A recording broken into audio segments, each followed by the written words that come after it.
Ano ba? Tapos ka na ba, Jard? Ma'am Barbara. Ay, lawag mong tatawagin ma'am yan.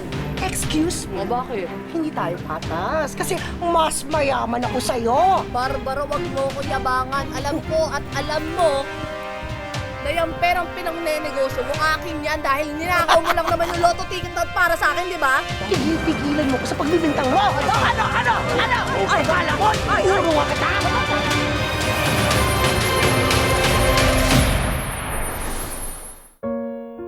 Nagmamakawa ako sa inyo. Panalunin niyo po ako sa luto, please. Ang pera, nagkakaroon ng halaga pag pinaghihirapan. Hoy!